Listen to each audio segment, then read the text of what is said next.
can't read it. Okay. Ready?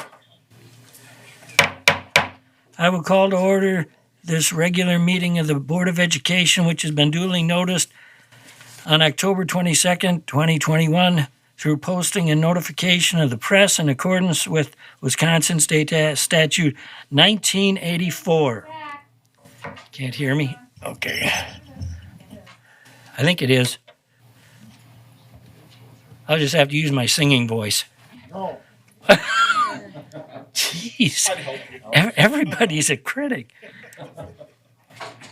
Okay, well, with the Pledge of Allegiance, it's my pleasure to introduce Principal Jim Lemire, who's in his 23rd year as an educator in the School District of Janesville. Jim has been a building administrator at Edison Middle School for 14 years. He received his teaching degree from St. Norbert College and Masters of Education Leadership from Cardinal Stretch College in 2005. Jim was hired as a 6th grade social studies teacher at Franklin Middle School in 1999. After approximately 5 years, he then transitioned to teaching 7th grade social studies, teach for 4 years. Prior to the 2008-2009 school year, Jim was hired as the assistant principal at Edison. After 1 year, he was hired as the interim principal for 2009-2010 and became the permanent principal beginning 2010-2011. Over the school years in the School District of Janesville, Jim has had many positions and embraced them all. Positions like teacher, middle school athletic coach, Parker High School basketball coach, rec night coordinator, summer school grounds crew, and Franklin Middle School's MS Registrations Day Coordinator. Jim, who do you have with you tonight for the Pledge of Allegiance? Thank you, Mr. Millard. So tonight we have the honor of having Teddy Wasson DeGraw. Teddy is a 6th grader at Edison Middle School. Teddy came into the office one morning and started playing just about everything. And then he started ripping off the National Anthem, at which time I said, well, Teddy, we show our morning announcements on TV. Let's go. So we went down there and he played for us. And then I knew coming up in October would be our opportunity. So Teddy is here tonight. He is going to lead us in the pledge. And then he's going to play his quick rendition of the National Anthem. And that will take us home tonight. So Teddy Wasson DeGraw. Go right up there, Jim.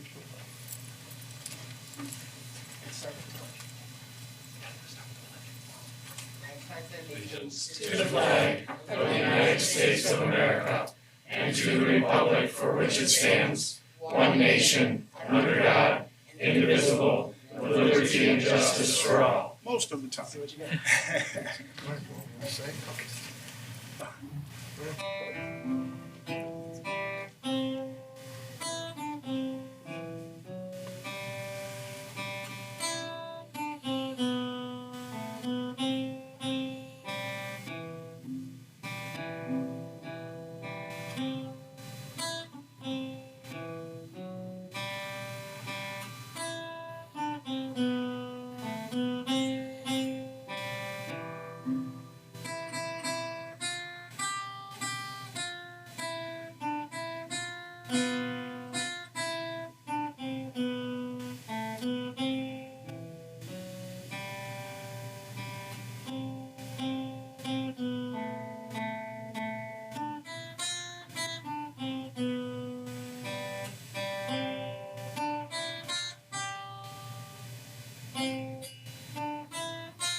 Well, that was really good, Teddy. As a matter of fact, I heard you warming up earlier to a song called Iron Man, so I knew you could play.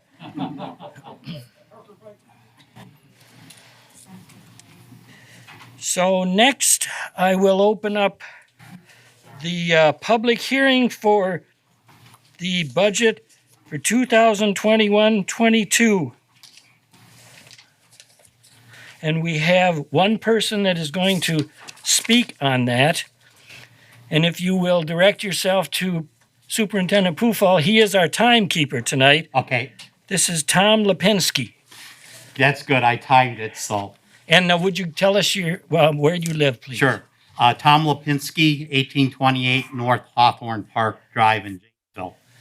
Members of the School District of Janesville Board, Superintendent Pufall, district employees, and fellow taxpayers, good evening. To say I was amazed when I reviewed the required district budget publication for the 2021-2022 school year in the Janesville Gazette is an understatement. An overall tax levy increase of 10.61%, or approximately $120 on the average value home in the School District of Janesville, to me is unconscionable. A $5.9 million or 10% increase in function 100, which is instruction, and another $4.4 million or 11% increase in the support services function were surprising, given the lack of apparent transparency on the district's website. The line item budget should have been posted along with a memo from the finance director explaining and justifying the huge increases for taxpayer review prior to tonight's budget hearing. The tax increase is double what was sold to district taxpayers last fall by the district in support of passage of both referendums. I'm looking forward to hearing tonight's budget presentation and discussion for any explanation addressing my comments or concerns. Thank you. Thank you. So I guess we will close the public hearing. Oh, no, we have one more. Would you state your name and your address, please? Yep, Tab Ball, Route 4, 608 Pendleton Court, Milton, Janesville. Act 4, a lot of times in satellite games, people don't know in the room what's going on, even though they know what's going on in the room, because in any kind of satellite games, that whole room would be a victim. There's no prizes shared with whatever side, whoever votes one way or the other. And there's a lot of that going on. It wasn't by chance. It's like certain people know better about healthcare decisions, but we haven't had any discussions on any healthcare decisions. I got, Ty, this is only for the budget. Oh, I'm sorry. Yeah, this isn't citizen comments yet. Oh, I'm sorry. This is only for the budget. Thank you. Sorry about that. I wasn't too clear, but I guess I'm learning on the fly. So, okay, then I will close the public hearing and move to 3, which is adopting the October 26th, 2021 Board of Education agenda with one change. We are tabling 5.1, which is the tag presentation, to a future date to be determined. As you see, we don't have our computers here tonight, so we are not being live streamed. However, we are being recorded, so that will be on the website later on. Kevin? Motion to approve. Second. Okay, all in favor, say aye. Aye. Opposed? Thank you. Lisa Herda is going to give us our safety message this evening. Lisa? Well, if you can believe it, we're at the end of October, and at the end of October means Halloween is upon us. So I thought I'd share some Halloween safety tips, both for children and their parents, as well as the average citizen. So with Halloween, I always think about walking and children walking the streets. So make sure that your children cross the street at corners using the traffic signals and crosswalks. Make sure they look left, right, and again left when crossing, and keeping their eyesights open when they cross those streets, going from house to house trick-or-treating. Also, in this day of age with social and phones, please make sure that children put away their electronic devices and keep their heads up while they walk and don't run across the street. For parents, please make sure that the costumes are both creative, because I know we like to be creative, but also that they're safe. Decorate costumes and bags with reflective tape or stickers. And if possible, choose light colors as it gets darker out now as we enter the fall season. And choose face paint and makeup whenever possible instead of masks, which can obstruct a child's vision.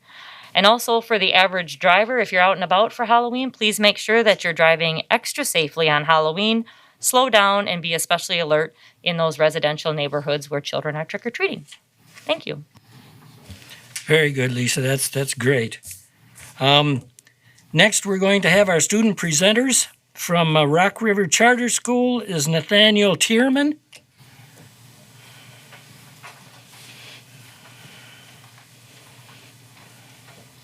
How you doing there, Nathaniel? Good, how you doing? Good, thanks.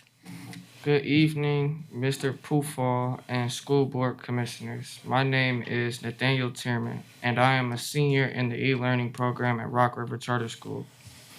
I would like to take a minute to tell you about some of the great things that are happening. First, Rock River Charter School's current enrollment is at 205 students spread between 4 different programs, including Alt Ed, Ramp, e-learning, and the GED O2 program.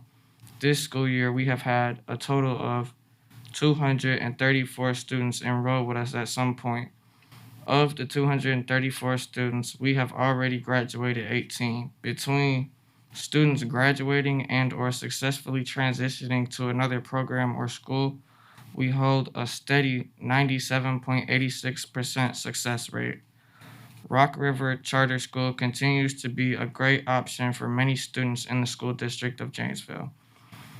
As we end our second month of school, Rock River Charter School has completed its first set of conferences of the school year.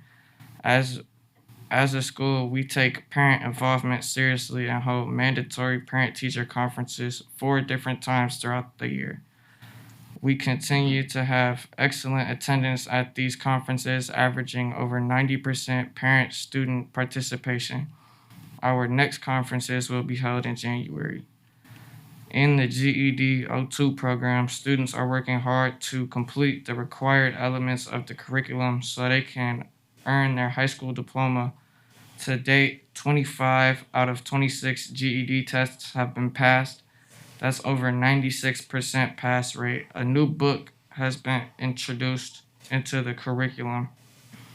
Dear Martin by Nick Stone tells the story of an Ivy League-bound African-American student who becomes a victim of racial profiling. It is a powerful story that exposes the history and still to this day presence of racism in America.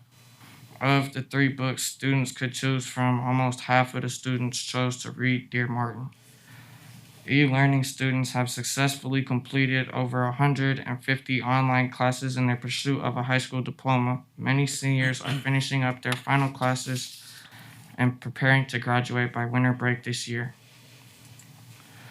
The majority of seniors within the e-learning program must take personal finance, and senior seminar classes where they learn about financial responsibility and literacy, post-secondary options and opportunities, as well as employability and executive functioning skills.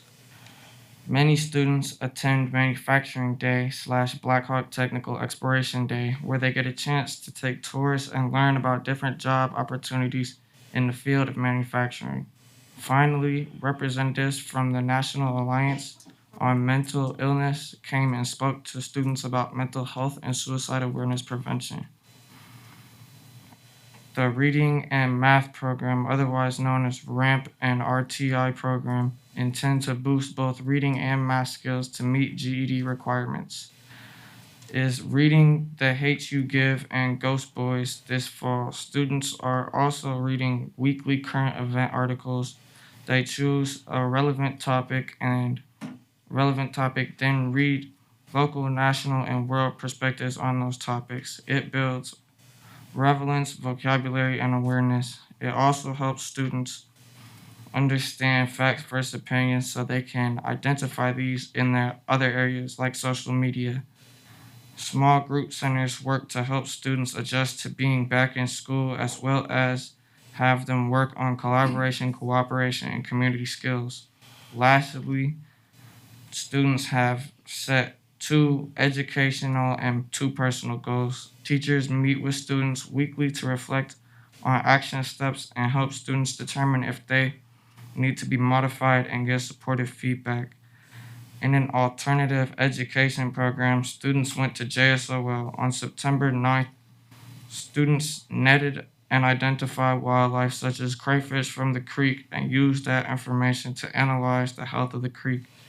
They also learned to build a fire using materials found in nature like dead grass, leaves, sticks, and flint and steel. The Block 1 award ceremony was held to acknowledge and celebrate our students' accomplishments so far for this year. Awards were given for things such as good attendance grades and character. In other areas, Rock River Charter School has sponsored 2 successful Culver Scoopy Nights to help support school programs such as PBIS, Student Engagement, Culinary Club, and Rock River Charter School Giving Tree. The Culinary Club will be offering its first Make a Meal Night in November, where students will learn how to cook healthy and quick meals. November's focus will be on soup. The Principal Advisory Council is exploring possibilities of a senior field trip related to the curriculum. Finally, all staff's professional goals this year focus on diversity. Many staff members are engaged in the book study of How to Be an Anti-Racist, while others are taking diversity related to PDs offered by the district. Thank you for allowing me to take this time to speak to you about Rock River Charter School. I would like to thank you for supporting our school. Thank you, Nathaniel.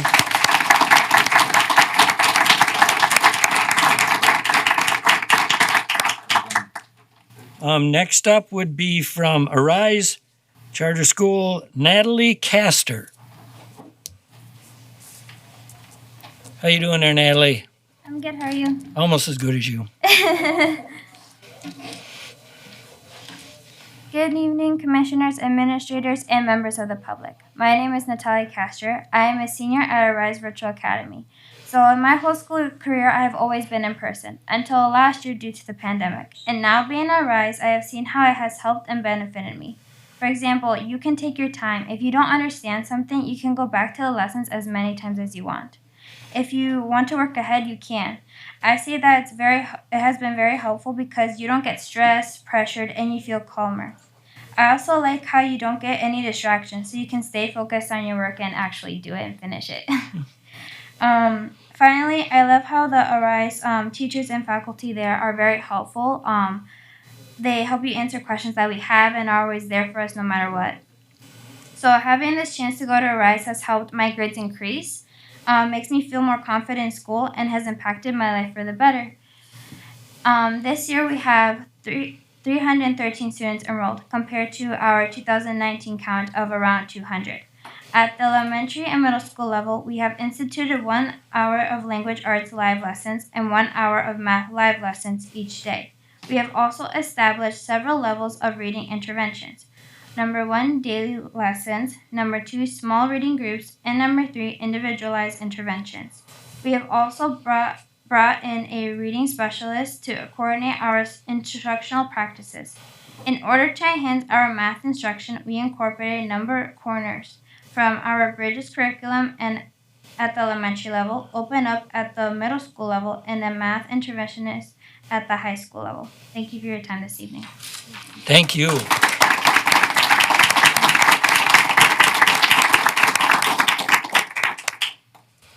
Okay. Pull it. There we go. I don't have that long of a neck. Is what it is. So now I'm going to read to you. Next is citizen comments, and I have to read this. Welcome to all of those who have signed up to speak to the board tonight. We value your input and your interest in our school community. Accordingly, through the board policy 167.3, titled Public Comment at the School Board Meetings, the board allows citizens an opportunity to express interest and concerns for the school during the citizen comments portion of the school board meeting. We would also like to remind you that the school board meetings are for the purpose of carrying on business of the district, They are not public meetings, but official business meetings held in public. To ensure the board meetings are conducted in an orderly and productive manner, all public comments, no matter the topic, are subject to the following regulations. 1. Time limit. Speakers will be given 3-minute opportunity to address the board. This time limit will be enforced. If a speaker continues past the expiration time, the school board president or district official will ask the speaker to stop and leave the podium, per Board Policy 167.3, adopted on March 9th, 2021. The portion of the meeting during which the participation of the public is invited to speak shall be limited to 30 minutes total unless extended by the presiding officer. Number 2, speakers must conduct themselves with respect and civility toward others. Participants shall direct all comments to the board and not to staff or other participants. No person may address or question board members individually. Prohibited conduct includes conduct which is disruptive to the meeting, interferes with the ability of others to observe the meeting or speak to the board, or interferes with the ability of the board to conduct business. This includes conduct which is abusive, harassing, or threatening, and conduct which includes the use of vulgarities and profanities. If a speaker violates this rule, we may prohibit the speaker from further comment at that meeting. Number 3, topic for discussion. Speakers may not comment on confidential personal disputes, share grievances involving individual school employees that do not implicate issues of public concern, or share individual student disciplinary matters, as there are the other channels available that provide the consideration of the disposition of such matters. Number 4, board response. Pursuant to Wisconsin Open Meetings Law, board members are prohibited from responding to public comments unless the topic was identified on the public posting of the board agenda. Number 5, recess and adjourn. In the event of an individual's conduct causes a disruption to the board meeting and the board cannot continue its business, the gavel may be used to declare a recess or an adjourn the meeting. In addition, if such conduct constitutes a threat to the health or safety of any other individuals at the meeting, law enforcement may be contacted to restore order safely. Okay, that being said, our first person to speak tonight is Carla Herman. And Carla, Superintendent Pufall will be your timer this evening, so if you would say your name. Actually, I have something to hand out to the board first. Okay, and your address, and if you would put your mask up Who's taking to your nose, Myers please. today, or do I just put it on her desk? Yeah. Then I will have a notary that they refuse to sign. Thank you.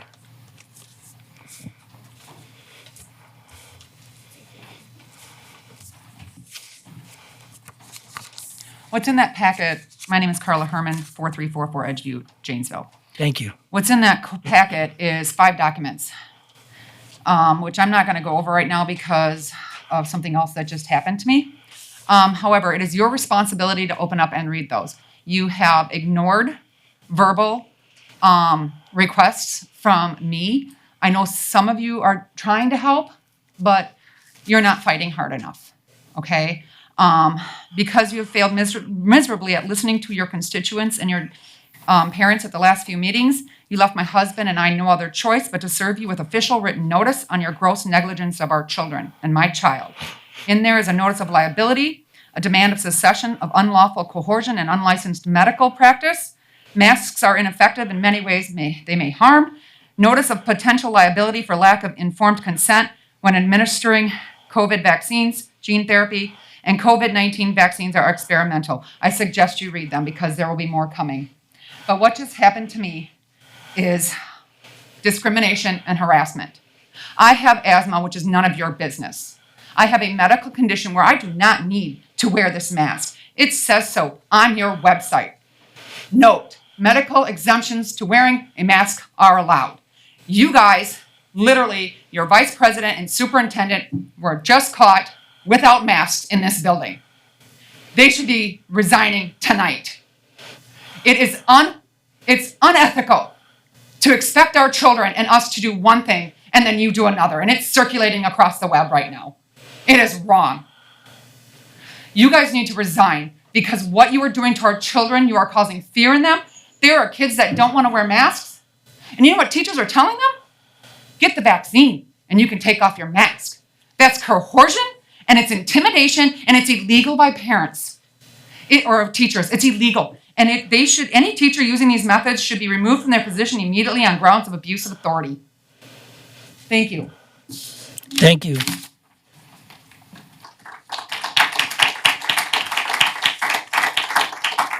Next would be Matthew Herman.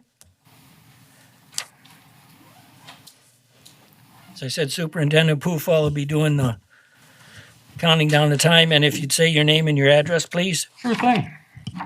Thank you. My name is Matthew Herman, 4344 Edgeview Court, Janesville, Wisconsin, 53545. Carla Herman, who spoke just before me, has presented this body with facts she was able to find after much research and since your last board meeting. There was a motion at the last meeting to table the mask metric until this meeting, which was ignored by most of you. There are different ways of doing business. One way is of beliefs and opinions. The other way is by truth and facts. We feel we are not only being ignored, but discriminated against. We fear of repercussions against our daughter, not only physically, but mentally. This is not a political arena, nor is this about personal feelings or beliefs. Please make your decisions about truth and fact, and not about politics, beliefs, or opinions. We have done our research and homework. Now it is time for you to do yours. I implore you to study the documents you were presented and make an educated choice on truth and facts, not on opinions or beliefs. There's a lot of truth and facts in those documents, and it is not that hard to find if you take the time to do it. Thank you.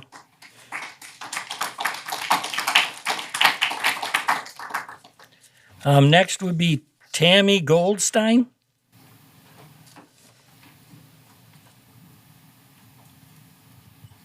Tammy, if you'd state your name and your address, please. Thank you. And I do have to lower this or I can't do this. Tammy Goldstein, 1013 North Osborne Avenue, Janesville. How concerned should parents be that none of this is really about masks, but about the end goal of forced vaccination, even without parental consent if need be? The Rock County Health Department continues to use the faulty PCR test to not only track cases. Tammy, are you sure you can't pull that up? I can't, No? please. I don't want to pass that on you, really. No, we don't want you to do that either. Yeah, I just can't. I'll put it up later. The faulty PCR test used to quarantine our children from school and deny them a free and appropriate public education. There is no COVID test being used that can tell the difference between COVID, a variant, the flu, or anything else. In fact, the CDC had to change the definition of vaccine to include this cell therapy shot in order to get emergency authorization. The World Health Organization changed the definition of immunity to no longer include immunity from previous infection. They only recognize vaccine immunity. They also have a policy that says sending your child to public school is assumed consent for vaccination. Currently in the United States, there is no FDA-approved COVID shot. As of October 1, 17,128 deaths from the COVID shot, more deaths than every other vaccine since 1990. Let's see, if this was only about masks, the PowerPoint display at the school board meeting October 12th wouldn't have information reflecting how much of the school population was vaccinated. Parents do need to be concerned about Wisconsin educational law that allows the local health officer who suspects or is informed of the existence of communicable disease that they can quarantine, isolate, or take other communicable disease control measures deemed necessary by the department. Is that why the CDC recommends parents send extra clothing to school in case there's an emergency? Have you read about the CDC's shielding approach? It's outlined on the CDC website. It explains how they're going to isolate vaccinated, unvaccinated into green zones. It doesn't matter how nice you say it, that's a concentration camp. The district has already educated our children in lockdown. At what age can a child withstand the peer pressure and psychological tactics of adults standing over them in a lockdown situation to say no to the shot? Will you coerce them with donuts, $100? Oh yeah, that's right, you already have. My relatives are Holocaust survivors, and at first they weren't nervous because it wasn't happening in their country. But it's happening in the USA, it's happening in the state of Wisconsin, and it's happening right here in Janesville. No shot, no job, no shot, no school, no shot, no medical care, no access to venues. It's not about a virus, it's about government control. It is a government-run school teaching a government agenda. We all know the epic failure of Common Core math, and now we have critical race theory. The National Organization of Public School Boards knew how upset parents were with critical race theory. That's why they renamed it social emotional learning. Doesn't matter how nice you name it, it's right out of a Nazi playbook. It pits one race against the other. Our children are learning about discrimination, masked versus unmasked, vaccinated versus unvaccinated. No wonder why you want protesting parents labeled as domestic terrorists. There was an article published in Vaccine Impact News October 23rd. The title was White House to Quickly Vaccinate 28 Million Children ages 5 through 11 as death and injuries continue to increase among 12 to 19-year-olds who receive COVID shots. Thank you, Tammy. I'm sorry, your time's up. One more sentence. Just so we are very clear, there are currently not a bunch of kids with myocarditis or blood clot between the ages of 5 and 11. 99.99% survival rate for children. This is the COVID Holocaust. We need to unregister our children now. Thank you, Tammy. Before I go any further, please understand that it is a requirement to wear your mask. Had we known Tammy wasn't going to be able to wear her mask, she wouldn't have been speaking tonight. So please understand that. Go without a mask on, sir. Pardon me? Go in this room at that podium without. So just so we understand, so the next person would be Vicki Cook.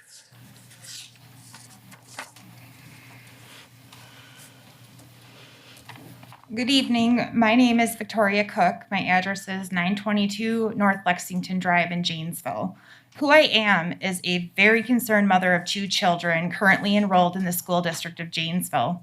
I would like to start with a quote by the great Peggy Hall, a former director of teacher education at the University of California and currently a national leader in the freedom movement that has dedicated to, and I quote, breathing back life to liberty. How can a person be forced by any business or government entity to wear a mask which affects the respiratory system without having a physical exam by a licensed doctor who approves such action? She raises a valid question. Why are we, as sovereign citizens of the United States of America, allowing our government, much less our schools, to control our health-related medical decisions, especially those of our children? Decisions such as mandatory prolonged mask wearing and COVID-19 vaccinations are not the role of the school districts or our government. These are personal autonomous decisions made by the individual and or parent if the individual is under the age of 18 and their healthcare provider. I repeat, this is not your role. Since the mask mandates went into effect, I have been watching for information regarding any adverse side effects of prolonged mask wearing, other than the typical complaints I get from my children: headaches, nausea, tiredness, and a feeling as though breathing is difficult. This comes from my 7-year-old son, and it is just absolutely heartbreaking.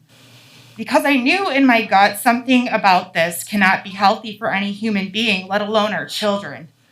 As with actual science and actual studies, not ones fabricated by our government and Mr. Fauci, I can't even call that man a doctor, there have been physicians and scientists speaking out on the harms of these masks, what they are going to do, and what they are doing to the children. And they have been extremely censored by our media and social media platforms. Their science says healthy people should not wear masks, and here is why. Masks reduce the intake of oxygen, leading to carbon dioxide toxicity. These kids are having germs trapped in their mouth and nose, risking infection. Wearing masks cause you to touch your face often. There's no scientific evidence even behind this that supports healthy people wearing masks. Masks obscure your facial features and impede normal social interaction, which is absolutely horrible for our children. I don't understand how you got teachers that are trying to teach our children like how to pronounce words and with their mouth, and they can't even see their teacher's face. They don't even know what their friends look like half the time. And now they are able to actually have like outside for recess, they can actually like have their masks off. It's just ridiculous. Masks symbolize suppression of speech. And finally, masks do not prevent the spread of viruses. This is something we have known for a long time. And we as the people standing up for these children are running out of patience. Stop playing politics with our kids and do your job, please. Thank you. Thank you.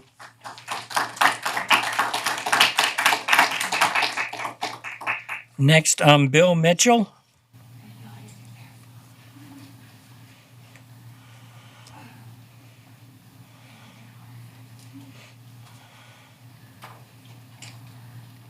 Sir, would you please state your name and where you live and put your mask up over your nose, please?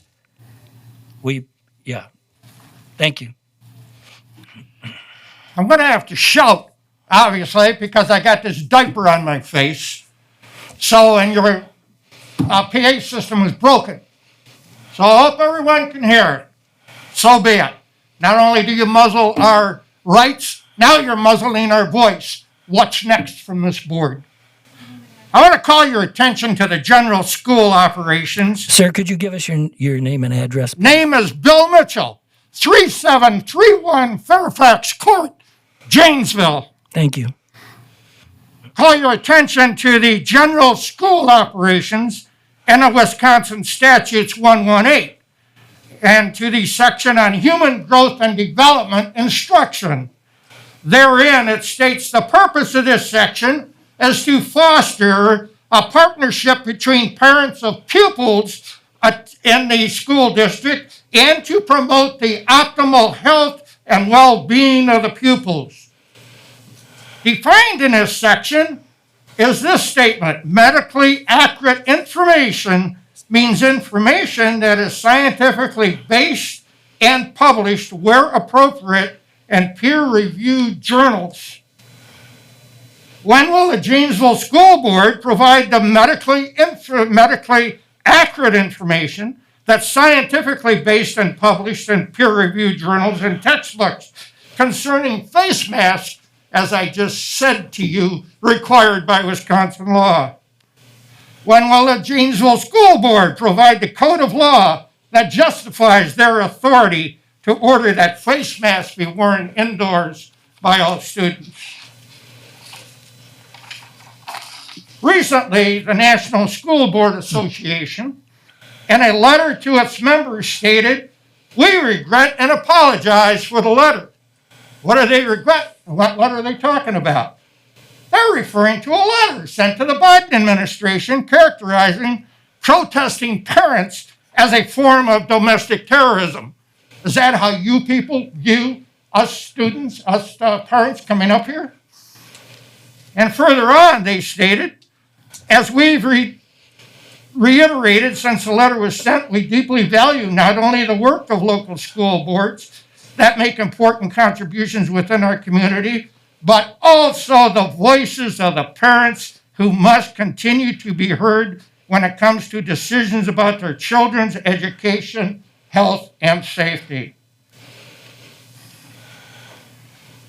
Nowhere is the school board given authority to make decisions relegated to segregation, isolation, or quarantine of any student.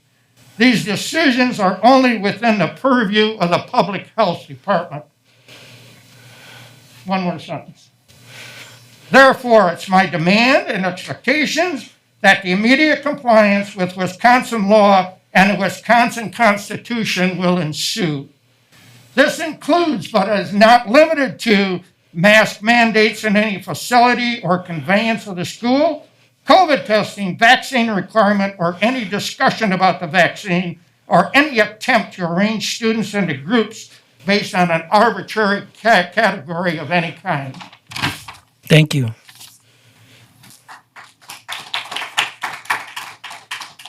Next up would be Ty Bolrud.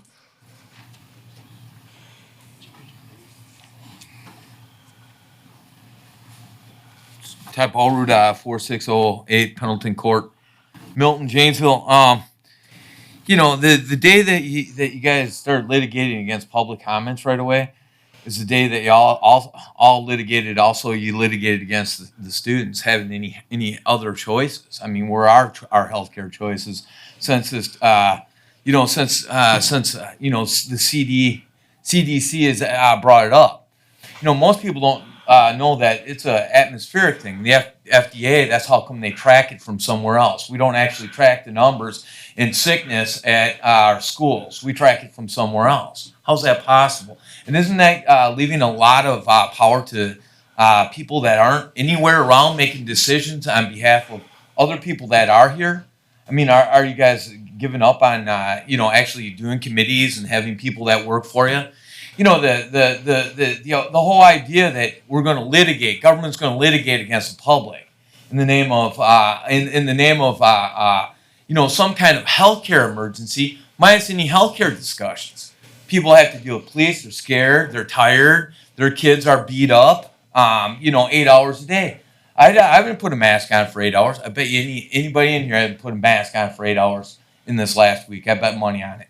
But yet the kids have to, and it doesn't make any sense. You know what doesn't make sense about it? It's Title IV. It was decided before it went to the Supreme Court on how it was going to be handled. It's called Act 4. It's not hard to see. They litigated what other people would decide. You guys, what you guys couldn't decide. They decided that you guys weren't going to make any healthcare decisions anymore. The drug companies are going to make the decisions. And you know what? It really makes it really a lot easier if we mask all of our kids for them drug companies to go ahead and issue all the abuse and satelliting and all the other things in all the government places and all sorts of different Doppler plays from you know, with police and all sorts of things. The Supreme Court said masks are not mandatory.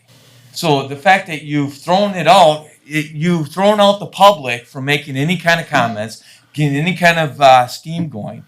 It was your job to find the evidence that proves that they are not harmful. You know, there is real trauma in the schools. It's the kids that have to suffer 8 hours a day. It might not be child neglect. It's the amount of hours. It's not the one thing. It hits their imagination. National Geographic right now has said, hey, these things are bad, and here's pictures. I sent them out to you. You guys have copies of them. You've seen that you weren't wearing a mask, and I think you weren't wearing a mask. We're for that. That's a good start. Let's keep taking them off. Thank you.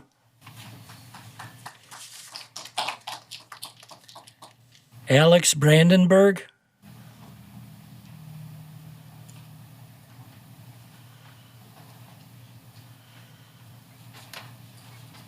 Please state your name and your address. Sure. Alex Brandenburg, 223 Red Apple Drive. Thank you. So I'm not going to stand here and rattle off statistics or refer you to world-renowned resources or information that could help you in supporting mask choice. The reasons for that are many, but mostly because your minds are made up before arriving to these meetings, and the citizens' comments do not make a difference in your decision-making process. That was evident. You tell us that decisions are based on science and facts, but throughout board meetings and emails, you often tend to refer to your opinions and your consciences. Someone's conscience entails 3 elements: feelings of what we ought to do, feelings of self-approval, and feelings of remorse when we don't. Feelings are not facts. They are an emotional state or reaction. You tell us masks work, yet many of you are documented in the public and in school buildings without them. Yet you have ignored the majority who do not want masks and instead approved a metric system that offers the community a carrot and stick approach to motivation. Motivation for what exactly? To be good little boys and girls and become 80% vaccinated and then masks can come off? People are not motivated by coercion and fear. They are motivated by independence, a desire to be better at something, anything, and purpose. I can tell you that most of you in this board does not give our student body or a public purpose. You have drained the fun out of being a kid. You have ruined their memories, and all for what? To ensure in-person learning happens because this is how we learn best. However, you seem to have forgotten that kids also learn best from facial expressions, social cues from face-to-face contact, and they also feel warmth, admiration, and acceptance through smiles. Do you realize that wearing masks could single-handedly affect our youth in ways that they may never recover, which ultimately shapes their future? Those futures whose freedoms have been tampered with.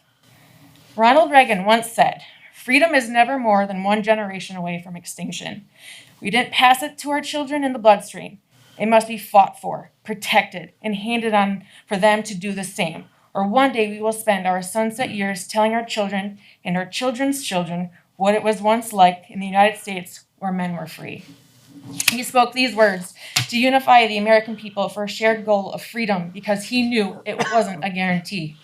This board has lost sight of the ability to fight for our freedom, the freedom of choice. You have conformed. You could right this wrong. You can be better.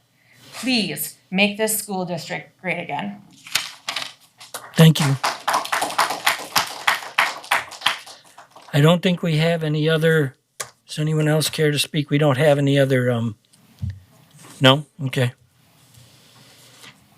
Okay, so moving on to the consent agenda. Could I have a motion to approve the consent agenda? Been moved and seconded. All in favor, say aye. Aye. Did you get who did it, Denise? I didn't say. Okay, thank you. Okay, we'll go to board items 5.2 because 5.1 has been tabled till another time when we can have the presentation live streamed. Which is consider approval of certified staff salary schedule changes. Mr. Garner. Make a motion for approval. Second. Motion made by Kevin, seconded by Michelle. All in favor, say aye. Aye. Opposed? Okay, the ayes have it. Thank you. I think I'm up next as well. Yes, you are. So don't move. Consider approval of non-certified staff salary increase. Mr. Garner. Make a motion for approval. Second. Okay, been motion made by Kevin, seconded by Mr. Hanwell. Commissioner Hanwell, all in favor, say aye. Oh, Carl. Oh, sorry. Okay. Some of the commissioners would like to have the presentation and discussion. You want my, well, I'll put away the 50 slide deck that I have. Yeah, that's okay. Just two. So as you are aware, every year the board approves, we have the approved salary, teacher salary structure. And as a result of that and the moves on that structure, we create an aggregate increase in salary. We take that aggregate increase in salary difference and compare it to the last year to create the percentage that we ask the board to approve for our support staff. So everybody's getting relatively the same increase in wages each year. That's really the presentation I have, the short version. Commissioner Artery, do you have a question? Yeah, and I know it was some years ago that we, I would say, right-sized the certified group and took down much of the differentiation between what people actually did. And I agree with the percent increase as overall, But I also believe that going forward, we need to reintroduce the differentiation for the fine work that they all do, but some really do some yeoman's work in some particular places, whether it is, well, and I'll say it's special ed, whether it's the 101 and the conditions that they deal with, it is much, much different. That compared to, and I'll speak to it like a par in a, I don't know if study hall is appropriate, but I'll say in where you need an adult, I guess I'll say. There's a difference when an adult is needed compared to when a higher skilled individual or maybe somewhat combat pay. We need that level of differentiation reintroduced, whether it is by position or by assignment. And I would suggest that we look at going forward as by assignment. So everybody would end up the same, and it's strictly based on where people are assigned. So, Thank you, Commissioner Ardrey. I would like to tell you that we are working on, both Director Johnson and myself are working on a comprehensive salary structure to bring into the next year's budget process. We couldn't get it done this year, obviously, with several things in the way, but we are looking to do that to make that salary structure for our paraprofessionals, secretaries, clerks, and aides more competitive, but also to include some of those different classifications as you discussed tonight. and I would say we would, I guess I would be more than open to welcoming that sooner if it gets before the next year's budget. If it's sooner, we'll welcome to and appreciate, anything that can be done to acknowledge the fine work that our staff do. Thank you. Thank you. Anyone else have anything for Scott? No? Well, motion been made and seconded, so shall we vote? All in favor, say aye. Aye. Opposed? Okay, thank you. Thank you very much. Next, we have presentation of the final and complete fiscal 2021-22 school district budget. Mr. Dan McCray.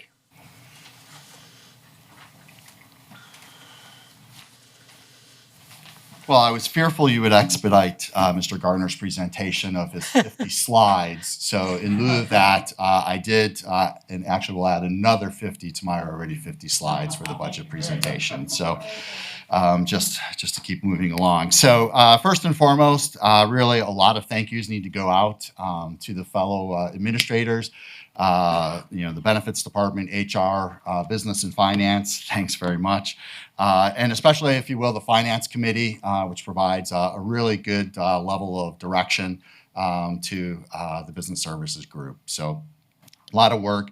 Just keep in mind that our budget process really begins, or will soon begin, and it mirrors year after year, in taking a look at our forecast, which will occur in December. Right, then essentially based upon that forecast in January, as we do almost every year during my tenure here, you'll take a look and review some budget assumptions, which really craft or provide guardrails for the budget development process. Then we get to July, if you will, which is a preliminary aid estimate, right? And then we're all anxious, right? Then September rolls around and we have our third Friday count, and that's where we're taking a look at not only our membership, but certainly open enrollment in, open enrollment out. Right? Then we wait until October, right? And October is where we receive our final aid estimate, right? As well as our final property values that all go into the formula of the district's budget. We should also, if you will, recognize that it was just really about a year ago, we were looking to go to both an operational as well as debt issuance referendum.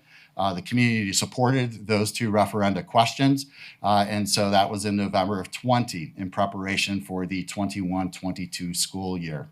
So we really won't actually see those dollars, if you will, on the operational side until tax bills go out and those revenues are collected in January and February. So the budget is built, if you will, based upon the first year of a 4-year operational non-recurring referendum of $3.5 million in year one. And of course, we have a debt issuance referendum of about $22.5 million, right? And so we've gone through a lot of this detail with finance, so that's kind of why I'm also talking quickly. But this is, if you will, phase one, right? We're just really wrapping up phase one. Phase 1 has gone well, probably not as well as we would like, simply because of some of the supply chain issues that we've encountered, right? So if you still walk into a building and there's a desk missing or door hardware missing, right, and it's really due, if you will, to supply chain, right, which is a really convenient excuse, but it is also very much our real reality for us as a district. So again, kudos to the administrative team, to our staff, and to the community, and a quick about the budget process.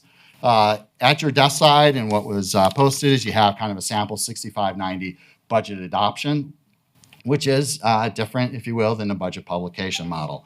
You also have a memo, essentially, when we get to your consideration for the tax levy. You have a hard copy of the PowerPoint that I'm about to go through, as well as the budget book. We're not going to go through the budget book in detail, right? That is for your review. It's a little more detailed than the PowerPoint that we're about to embark upon. All right, so of course the budget is predicated upon fulfilling the 5 promises, right? It's always that balance between money and mission. And does the budget support the 5 promises that the board has adopted? So that's really kind of a first way to start off. You'll see, obviously, in the publications, a lot of picture of kids, right, and children within our district, and that truly is what our priority is in terms of instruction in the classroom. A couple of budget influencers that we have, right? So COVID-19, right? We've heard about that. We've talked about it at finance. We've had board presentations in terms of the federal funding that comes to us. All right, keep in mind, really our focus is to, if you will, supplement our district's budget, not to supplant, right? There's been a lot of news recently about districts throughout the country, and perhaps even some locally in terms of how those funds are being used.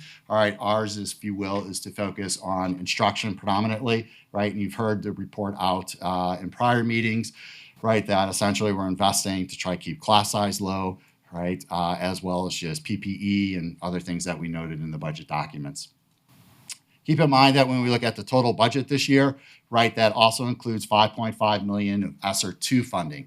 If you're wondering about gear and Esser 1, those dollars in terms of the district have been fully expended. We still are, though, the fiscal agent for dollars related to some of our private school partners, the majority of which have spent down their allocations, but we're still the fiscal agent. And that, too, is quite frankly a factor within the budget. That's really under $50,000, but it's a component. So when we look at Esser 2, right, when we look at our budget growth, $5.5 million of that relates to Esser 2.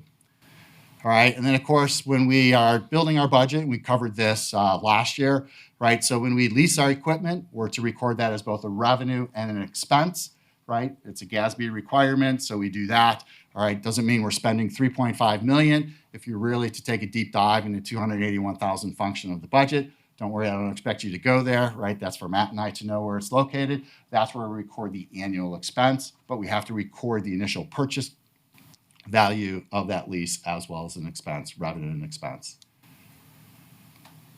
All right, so a lot of key school finance variables, right? We have membership, revenue limits, equalization aid, there's the tax levy, there's the mill rate, equalized value, salaries and benefits, debt service, fund balance. Okay, we're not going to spend a tremendous amount of time simply because this board has heard it, and again, a lot of work done at the committee level. But certainly, we're always open to questions. All right, so membership is key for us, right? So when membership declines, so too does our revenue limit authority, all right? And so we are, as you'll see, a declining membership district. All right, so a good shout out, if you will, at this point in time to Kim Perenboom and her staff, right? They have the yeoman's task of counting all the students, all right? When you're counting over 9,500 students, right, that's a great deal of work to get that right, right? And we're dependent upon them, or those staff, if you will, within Kim's department to get that number right. So a shout out to them as well. All right, so this is kind of where we're at. So you get a great report from Kim. All right, we look at the data a little bit differently from a finance perspective, right? Because we're talking about FTEs. All right, so this is the very granular, right? And I think you know me well enough, as well as those in my department, right? We are here about the children. All right, so this is some of the sausage making that goes into funding K-12 education, to where it's about FTEs or full-time equivalents. All right, so when we look at essentially our starting count, right, what we do is we take and reduce those open enrollment into our district, because their home district is allowed to count those students as members. We are not allowed to count them as members, right? Then there's a few resident reductions, but for those students who reside in our district, right, and open enroll out, we do get to count them. right? And then we have a total, then we have a multiplier, and this is where we get into the September FTE of 9,033. Now, there's also a summer school FTE that we would add to that. So, and a shout out again to Paul and his team, the summer school staff, for having and providing a very robust summer school program this past summer, all things considered. So this is some longitudinal data really related to enrollment and membership. And again, we're looking at our third Friday count in September. Okay, because it's school finance, right, it gets to be really complicated, all right? But truth is, it really isn't if you just take some time, right? But that's kind of, I guess, what you hired me and my department for, right, is to get really granular into the numbers. So this is truly just September enrollment and membership, because there's a 3-year rolling average when we talk about membership, right? So this is where it gets a little convoluted. So we see it by the trend line, we're really downtrending in both. Right.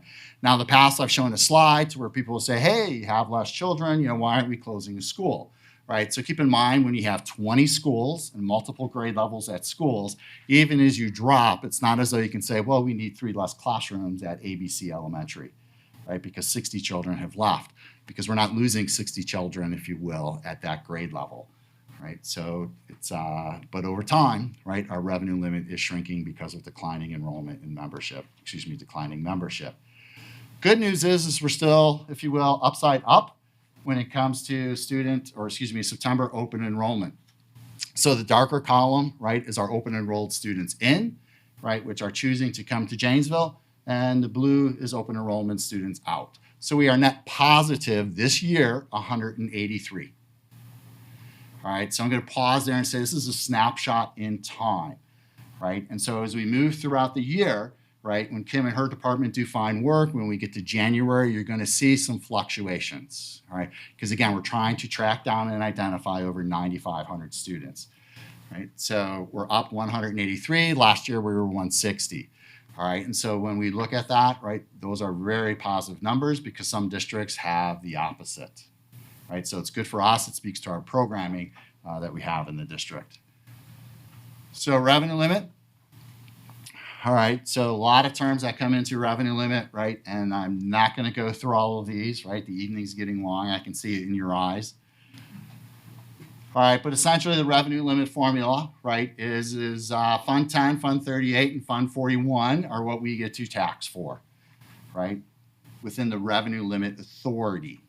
All right, within the revenue limit authority that's prescribed to the district, essentially by state statute, right? So Fund 10 is general fund.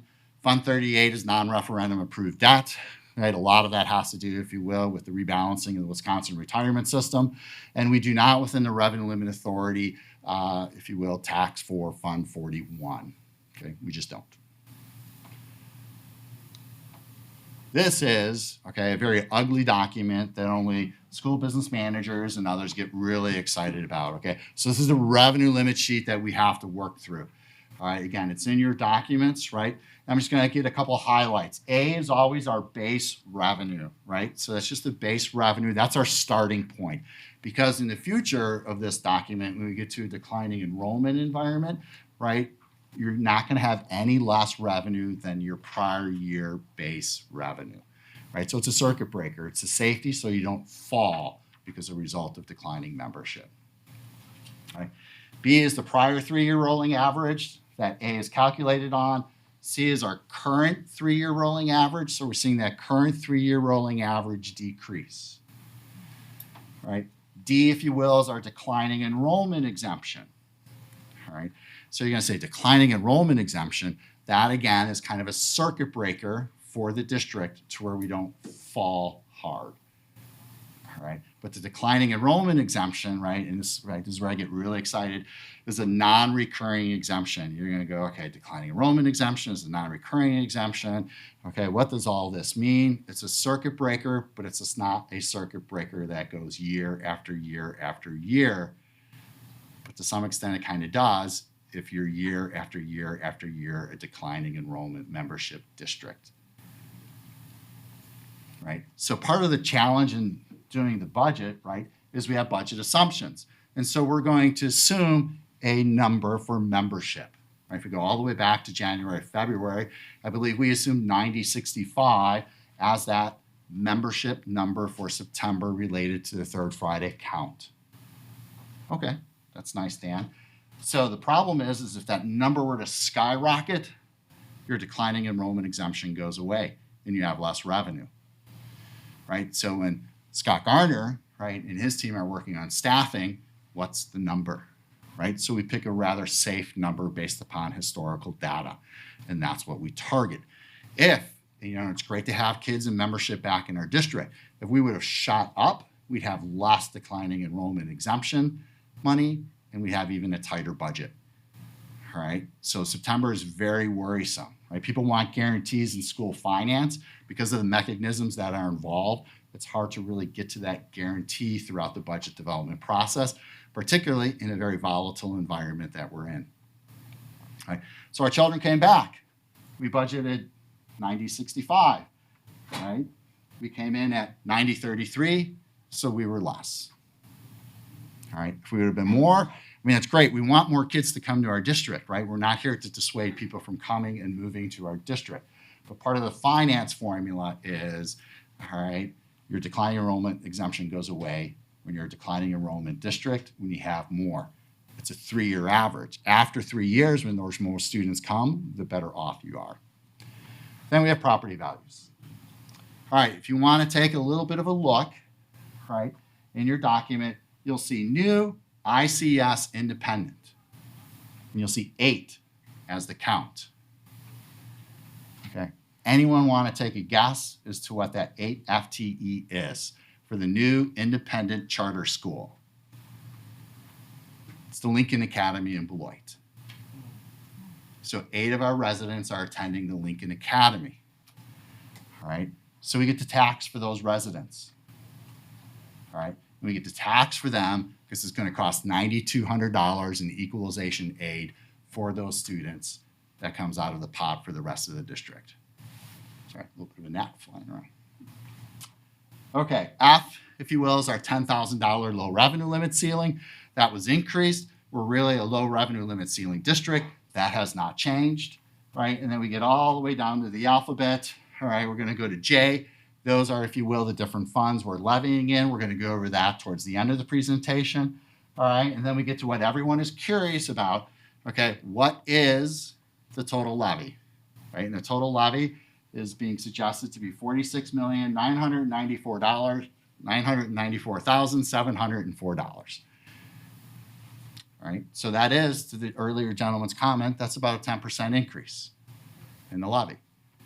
Keep in mind, we were talking about $3.5 million operating revenue limit increase, as well as increased debt issuance. That's what's driving that number. All right, then we get to everyone's favorite. Okay, $8.75, we'll cut to the chase, is the proposed mill rate for your consideration. Okay, when we were looking at going to both the operating and debt referendum, right, we were projecting a mill rate of $8.87. $8.87. Property values have gone up as well. I want to be transparent about that. Okay, this is just a little bit, again, it's very granular. Okay, we welcome, right, finance is open, right? So if you got nothing better to do, right, come on down to the finance committee, right? This is where we really peel things apart, all right, because it's really our intent to outpace, right, the time and length of finance committees compared to PPC. Right, that's our goal, right? Right. So Commissioner Hayworth wants it to end shortly, right? We want to extend our finance committee meetings. But seriously, all right, this is just taking a look at membership over time and its effects on line 7 of the revenue limit, right? So if we look at the revenue limit prior to any exemptions, and exemptions is a declining enrollment exemption. An exemption is an Act 32 energy exemption, right? Exemptions, we have them, they're listed on the revenue limit worksheet. But if you look at just pure revenue limit authority prior to any exemptions, in 2013, it was 94 million. In 2021, it's 93 million. That's our revenue limit authority. Again, there are exemptions, declining enrollment exemptions, as I shared, Act 32 energy exemption, all right? Those are there. We also have, if you will, the voucher, right? We get to tax for that, right? Because we're getting hit on aid, right? And then we get to add that back on. So equalization aid, all right, if you will, more aid, the more property poor you are. Less aid, the more property rich you are. All right, so one thing that we'll be talking about at finance, right, so a little bit of an advertisement, right, is our revenue, or excuse me, our aid, our value per member is increasing. You say, oh, what does that mean? All right, and so when you take a look at aggregate property value and declining membership, those members that are remaining and your property value is increasing, we appear to be as a property value member rich district. That's the direction we're going. All right, the more property value we have per member, the less aid we have. Right, because the state considers if you have more property value per member, right, you don't need all that state money. And you could look locally for that. All right, so that's shifting for us as we lose members. We're not going to go through this. All right, we did this in finance. We did it probably about 18 months ago in very great detail. All right, I think we saw it over the summer.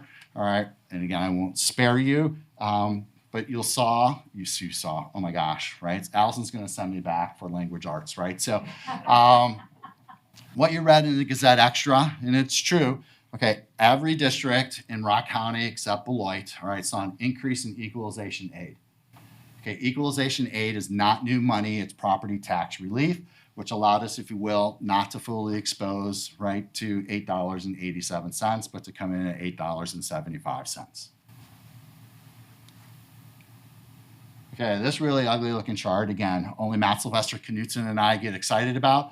All right, but again, this is primary, secondary, and tertiary aid. The last column is the total aid, right? And we're just starting to see this decline slightly in terms of a 1 to 2 to 3 percentage points over the last 3 years. Because in the past, we'd say we're aided at 64, 65, almost 66%, right? That's great. That almost gets back to Governor Tommy Thompson's promise of funding education 2/3. Right? So now we're hovering, if you will, right at about 61.8%, right? So we're seeing that aid slightly decrease, right? Even though we saw an increase in aid. You're gonna go, what? But that's school finance, right? So that's what we're seeing. So I alluded to it earlier in terms of equalization aid changes, 1.8 million, great. That's more aid. That helps to keep the property tax low. All right, but again, the prior slide was about distribution. All right, so you look and you go, okay, Milton got 1.7, we got 1.8, we're 3 times our size. Interesting, right? But again, equalization aid, there's a lot that goes into that. It's property values, it is enrollment throughout the year, right? It's deductible receipts, it's a lot of things that go into that formula. All right. Going to go right away because this is somewhat of a highlight, right, in terms of Esser, right? And so you've seen this slide before. Esser 1 in gear, again, as I alluded to earlier, we're pretty much done. Esser 2, allocation, $7.4 million. We have until September 30th, 2023 to really plan and spend that money, right? And again, we have to spend that money in support of instruction, in support of response to COVID, right? We really are targeting students and our environment. Right? We buy a ton of face masks, right? We buy a ton of gloves, we buy a ton of disinfectant, right? We have bottle filling stations, right? Finally got those after about 5 months. Right now it's working with a local provider to really get those installed, right? We've had them, we've just really expanded the number of those that we have. All right, so from a staffing perspective, which is a majority of what we're spending Esser 2 on thus far, right? As you can say, we got 7.4, but you only budgeted 5.5. Absolutely. Right? So we really want to be thoughtful and purposeful in terms of how we spend that money, right? And quite frankly, you may say we've had a lot on our plate, right? So, and we have time, which is why we're grateful for not having to spend that money within the year in which it was allocated. All right, and Esser 3, all right, so that is 16.6 million. All right, you're gonna say, so I took a walk with some contractors, right? And they're asking me about this money. You know, and I go, gentlemen, I said, we didn't get the ACH payment, right? We're not sitting on 7.4 million in our bank account. And oh, by the way, you got 16.6 million in the bank account. So you guys are just collecting interest on that. No, no, no, no, no. That's not how it works, right? So we're awarded that. Then it goes to the SEA, the State Education Association, which then is trying to write rules to comply with the award, which then it's posted on WISE grants, to which then we got to figure out what to spend it on, to which then we apply to the DPI on behalf of the federal government. We seek approval on that expenditure. We may incur a little bit when it comes to staffing just because of timing, right? And then it's approved, we incur the cost, and then we file the claim. Right? So we're not sitting on 7.4 million in the bank. That's the process, right? When we get to, if we want to really do anything related to our facilities, right, the amount of government oversight, right, is going to be very interesting for us. You know, so we have to comply with the Davis-Bacon Act, right? And that has to do with wages and other things that I'm sure many of you are familiar with. But I'm getting ahead of myself. Let's get back to the budget. All right, Fund 10 revenue by source. Right, so 32 million in local, other school districts, which is essentially open enrollment. Intermediate is really, let's say, from a CISA to a district, a combined educational service authority, right? Federal government, you're going to look at the amount of revenue increase we saw from the federal government. 7.3 at this point in time to 10.7. And then we have other. Right, so 5.8% increase in revenue. All right, so it's not that I'm a fan of Rocky Rococo's pizza, all right, but I went with the square pie illustration rather than the round pie illustration here, all right? So data visualization is something that we talked a little bit about finance, right? So this is just something different rather than a sliver of pie, right? So you'll see state support there in the aqua blue, right? That's state support.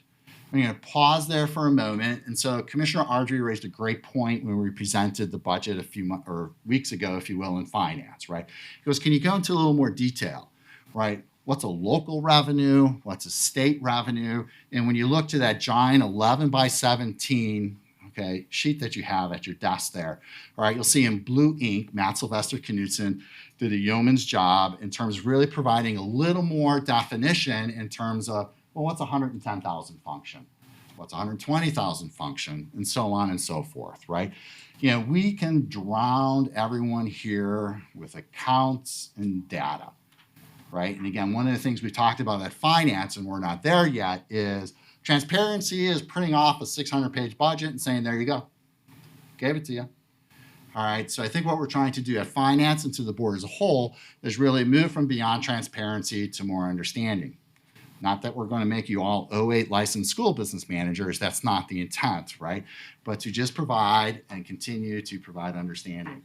So that's a little bit of an illustration in terms of state, local, and federal funding. So that kind of light blue there, royal blue, again, that's open enrollment revenue. And then we just get to other. Someone's going to say, well, other. You know, I got this call last year. Other seems to be a really big bucket, right?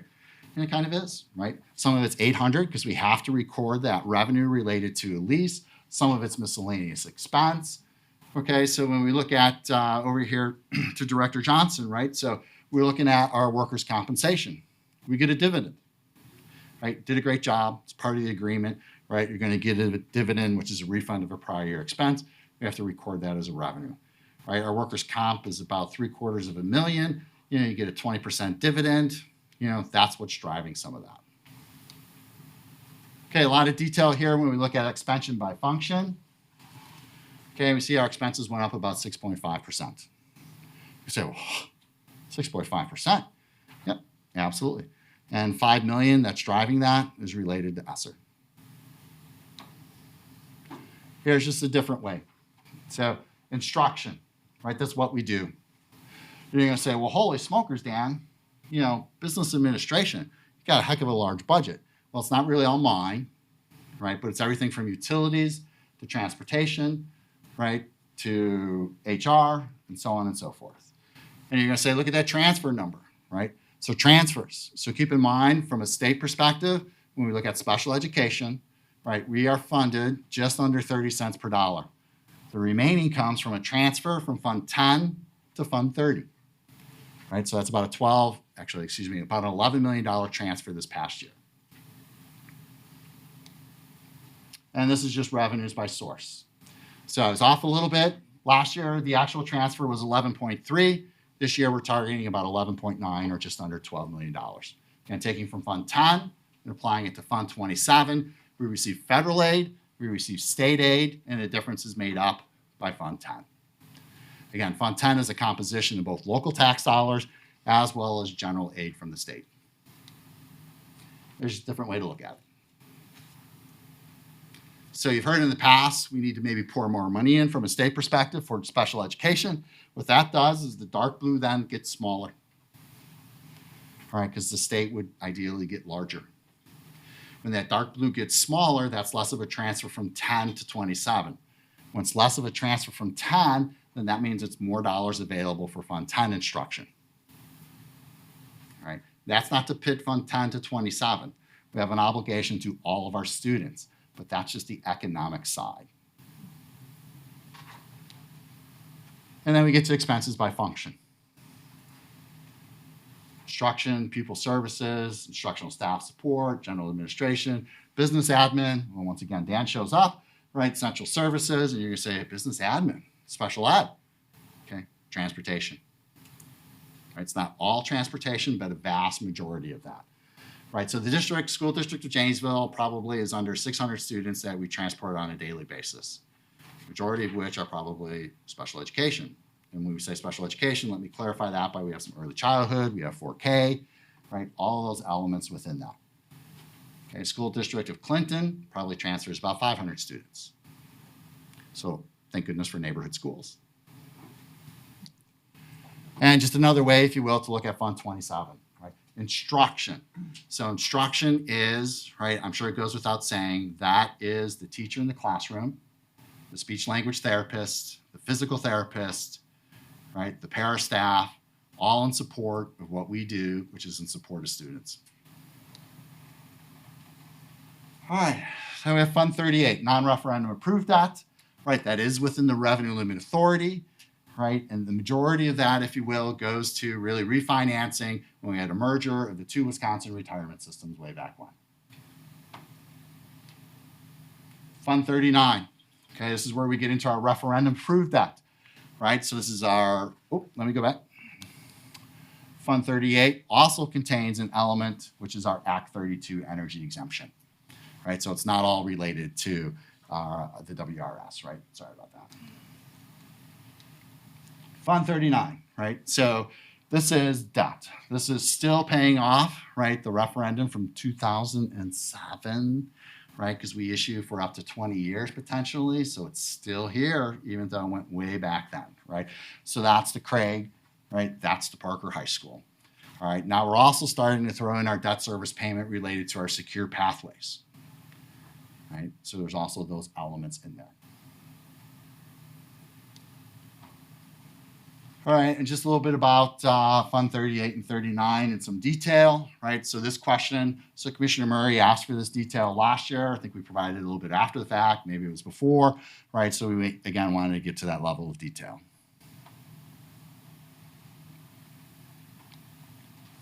Okay, Fund 46, woo, it just gets better and better each slide, doesn't it? So Fund 46 is our long-term capital maintenance. So when we have leftover funds at the end of the year, right, we have two potential opportunities to which we're aided on to place those dollars. One is Fund 73, right, and the other is Fund 46, long-term capital maintenance. All right, so most likely what you'll be seeing over the coming months, and when I say coming months, it's less than a year, but more than one, right, is, okay, how can we intend to leverage these dollars? Right, because we can't continue, right? We've got to a point to where we can make more of a difference, right, in terms of the balance within that. So that's what finance, that's the board will see again over the coming months. How can we leverage that? Focusing on secure pathways, right? We have some Esser Funds coming, right? We have a good balance within Fund 46, okay? But also keep in mind, we have over $115 million worth of identified long-term capital maintenance. And Fund 49 is what we run the referendum through, right? Related to our secure pathways, right? So that's why you see these large, like $22.5 million, right? That money we did get relatively right away, all right? But residential tax money, we don't. So we have to, right, because we apply with GASB, right, and Governmental Accounting Standards Board, right, we have to track our money accordingly. And referendum money related to capital debt is funneled through Fund 49. Fund 50, student nutrition. All right, that's a $5.5 million operation. All right. So again, I'm not picking on Commissioner Murray. He's probably going to hit me up on some questions, so I'm being a little proactive here, right? So we have a fund balance of $1.6 million. Fund balance is not always necessarily cash in the bank, right? It's receivables, it's other obligations, which actually would be a liability. So let me retract that, right? But 1.6 million. Okay, the good news is, right, is we are not, from a Fund 10 perspective, infusing cash within Fund 50. Fund 50 is a standalone fund. No local taxes are generated out of Fund 50, to which then I'm going to pause for a moment and say, well, actually, we are not sub-metering the utilities within food service, right? So there is some local tax money that goes to Fund 50. If Fund 50 were to run a deficit and they had no fund balance, it would come out of Fund 10. Okay, state of Wisconsin doesn't allow you to have a negative balance, right? So always have to at least break even. Fund 80 is community service. Okay, a couple board meetings ago, Superintendent Pufall talked about the early literacy initiative, right, and increasing that effort, right? And part of that effort is tied out to, as he explained, to Fund 80. Fund 80 last year was a $50,000 levy. Okay, this year with a $125,000 budget proposal, right, it's increasing to $175,000. Funds 21 and 73, right? Those are, if you will, fiduciary funds, right? So the Special Revenue Trust Fund, you're going to go, what is Fund 21? All right, so Fund 60 used to be all those student activity funds, right? So FFA was a Fund 60, and boys basketball was a Fund 60, and girls softball was a Fund 60, right? Student activities have a treasurer, have a president, have a faculty advisor, right? Through some GASB, and I can't remember which GASB, right? Say, yep. Okay, if you're not in charge of those funds, don't run them through Fund 60, right? Run them through Fund 21. So, okay, that's what we did. You'll see no longer Fund 60 on any financial statements. Everything such as that activity is Fund 21. Okay, when Denise Jensen and her team run the Bags of Hope, right? And we raise money, right, to feed families over the holidays and beyond, right? When we raise that money, it's fiduciary responsibility. That goes into Fund 21. Again, no tax implications, right? Other than a little bit of accounting time. All right, Fund 73, we talked a little bit about earlier, right? That's the Employee Benefit Trust Fund, or the OPEB, Other Post-Employment Benefits. This is our fund balance on time, overtime, maybe I'm overtime. I got another 50 slides, we're almost there, right? So we ended, if you will, the fund balance of 24 million and change, right? We'll go with there. Right, so board policy, I believe, Commissioner Ardrey, 17% to 23%. We're just a hair under, so we are over that. And again, well, you're sitting on $23 million in cash, right? So that is of the audit, which is 6/30. Right, it's a snapshot in time. It's not all cash. It's receivables. It's cash. It's prepaid expenses. All right. So what you'll see in November, similar to what we did last year, is really looking for approval to capture a line of credit for cash flow purposes. We got really lean last year in November. Right? So I don't want to be the guy that has to go to Mr. Gardner and say, can't make payroll, Scott. Okay, I'm not going to be the most popular guy, right? So we looked at that, and this is part of your budget assumptions, right? It's not to scare, it's just a moment in time. It's how equalization aid falls, how tax revenues fall, and what the district's obligations are. Okay, it takes time for Tammy Carlson to file a federal grant and to receive payment for that reimbursement of costs that have already been incurred, right? And what are we burning through right now? A lot of federal money, a lot of state money from a grant perspective. Right? I shouldn't say state money from a grant perspective. The state administers the federal grants, such as Title and IDEA and Esser. All right. So anyway, strong fund balance, but we don't have 24 million come November. We're not sitting on 24 million right now. In terms of cash liquidity, all right, essentially we just transferred 4 million. We're probably about 6 million in cash liquidity. All right. Then the mill rate, right? So this, if you will, is a recommendation for your consideration, which is a general fund levy, line 14A on the revenue limit worksheet of $30,751,000, essentially a change of the prior year of $1,068,501. Non-referendum debt is down $23,000 and change. Property tax chargebacks. Oop, there's an error. Taxpayer appealed. Okay, we gave you the money. Now we need it back. Right, so that's an expense for us. It's a deductible receipt as well. So that cost us $156,000. You may recall in the past, right, dark store. Okay, dark store is not great for K-12. All right, so we didn't get hit with that this year, but in the past we've had. Right. Then we get to our referendum approved levy, right? This is Fund 39 debt. That's $3.6 million, right? That changed in the prior year, right? Just over 10%. I should say just, probably almost tickling 11%, let's be fair, right? Of a $4.6 million increase. Again, we take our school-based tax levy of $46 million. We divide that from an equalized property value, not assessed value. Right? We work in school finance on the equalized value side, times 1,000, we get to a mill rate of $875. Okay, where have we been over time? All right, so again, we go back to 2013-14, right? We had a mill rate of 1006, property values were certainly much less, right? And then we just kind of track that over time in terms of where we are at today. So 875. 27-cent increase, 3.18% increase, if you will, on the mill rate. Again, mill rate is different than the levy. Levy's gone up just over, I keep saying just over, but nearly 11%, $4 million. Okay, mill rate goes up. All right, levy goes up. Our levy is going up. Okay, we have these great debates all the time. Are we mill rate centric? Are we levy centric? What's the story? It's kind of how we compare, but it's not how we compare through the 21-22 year, right? I didn't like update this slide after Milton passed theirs, right? But this kind of sees star to star in terms of we're on the lower end. Okay, we're certainly lower than state average. We'll update this. This is something the Finance Committee will take a look at once everyone really settles their levy. And again, just another way of looking at, because this sometimes is a question, this is, forgive the slide error, this is really the 2021 mill rates. It's not the 21-22 mill rates, right? So this is kind of how we compare amongst our peer group. Patrick Gasper keeps a really good database on the website, right? And it's all types of not only academic data, but it's also financial data.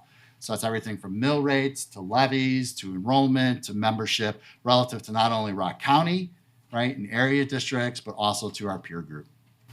So sometimes when we look at data, right, we look at who does the Gazette coverage, who does the Gazette cover, right? Gazette's not curious about Eau Claire, they're curious about Milton and Clinton, you know, maybe Broadhead, Delvin, Darien, Elkhorn, right? That's essentially the readership area, so that's a comparable. Then we get to the athletic conference. Well, which athletic conference are we in? I've kind of lost track. Is this a football or is it the other sports, right? And then we look at our peer groups. So sometimes we really try to look at data from 3 different vantage points. Okay, locally, athletic conference, and then our peers.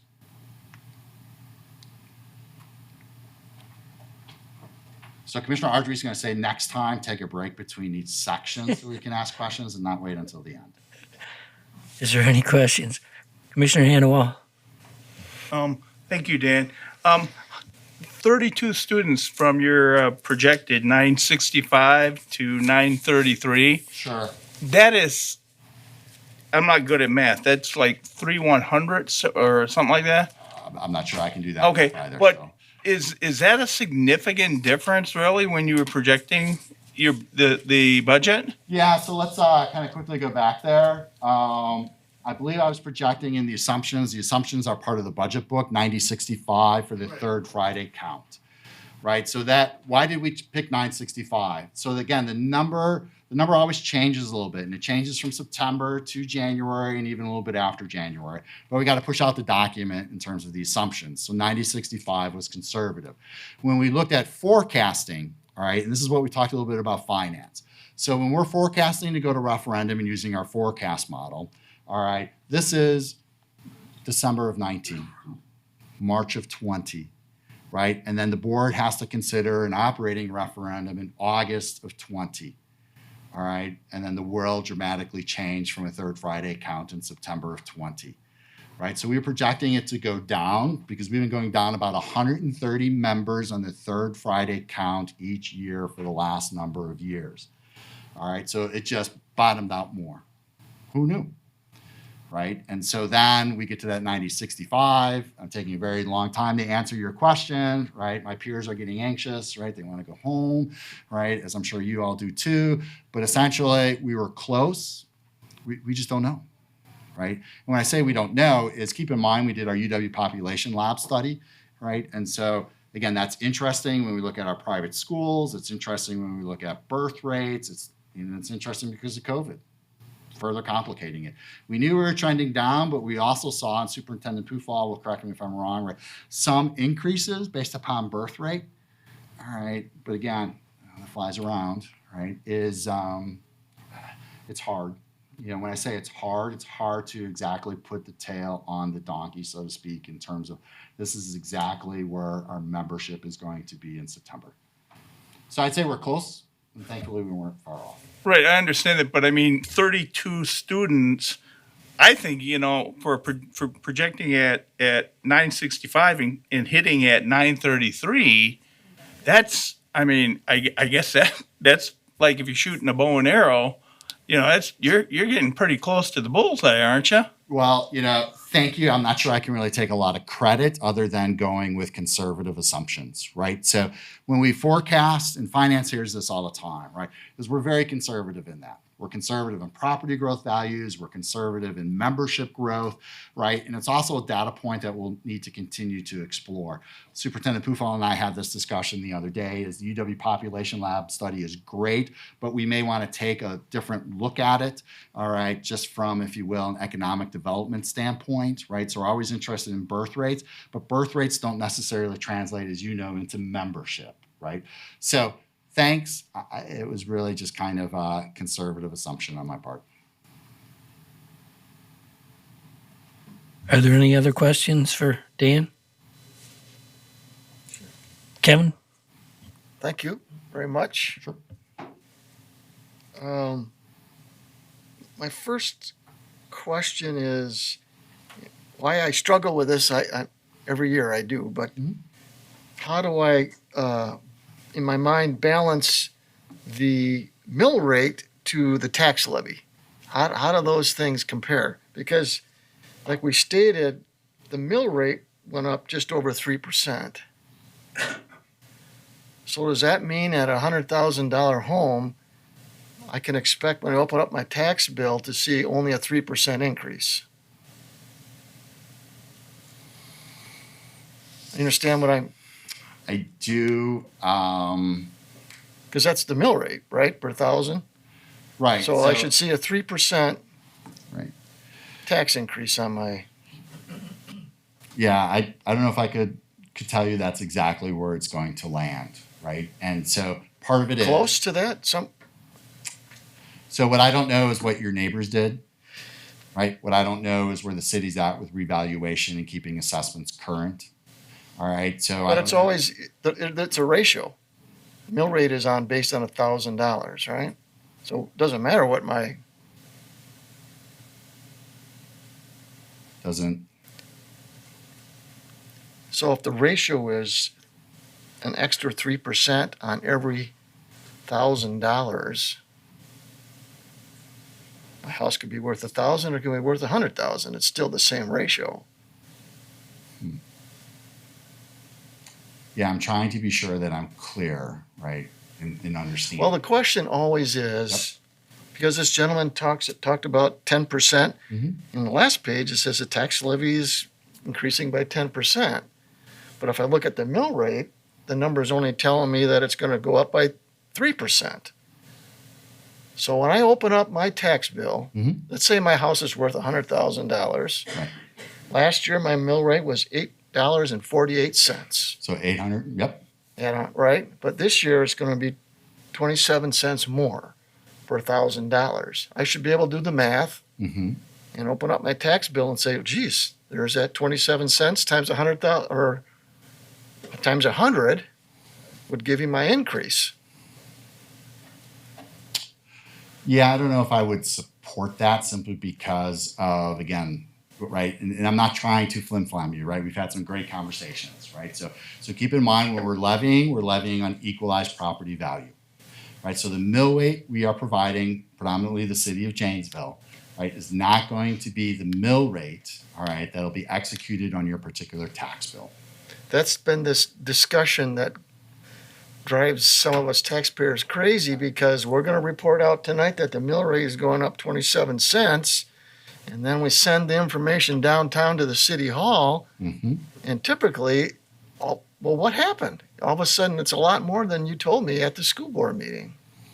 So again, right, this is the difference in Yeah. terms of equalized, right, versus assessed property value, as you know, right? And so again, the folks at the city of Janesville are, right, it's not their issue, right? This is just the formula. Right. So the formula that's prescribed to us from the state is equalized property value. We turn that over, right? There are tax incremental district aspects to that. You know, they dump it into their Excel spreadsheet, right? Because your property may not have changed, but your neighbor's property may have. And then what, if you will, is the total tax burden of that particular municipality in the aggregate, right? This is where it just gets complicated. And I have no other way to say that other than it gets complicated. So here again,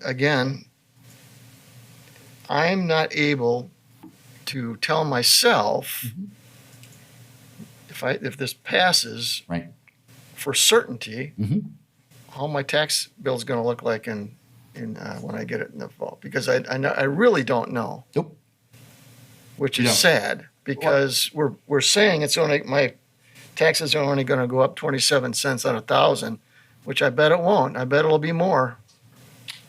Yeah, I mean, and so that's this gentleman that spoke. You know, I don't know what it's going to be, and I'm right. So the That's- best that we can do, right, is forecast based upon Yeah. equalized value, right? The assessed value in which your tax bill and any municipality's tax bill that falls under the jurisdiction of the school district is calculated at. sure. So Then we're going to get the levy credit added on to that. Forget about the levy credit, which further lowers the mill rate. right. Right. And so if we were to look at the levy credit and say, this is the levy, the mill rate that we established, right? It's even going to be less because of the application of the levy credit, right? And that's the levy credit is the end. Here's the beginning. And in the middle is the municipality. Right. And so sometimes, right, and I'm sorry, and I'll be quiet because I know you have a question there, right? So it gets down to, is we knew there was going to be an increase of $3.5 million on the operating side as a result of a successful operating referendum. Right. And we also knew, because of an investment of $22.5 million in our facilities, there too was going to be a tax increase. Right. So we weren't shy about that. That tax increase, though, right, is always predicated upon what we know at that point in time and what the assumptions were.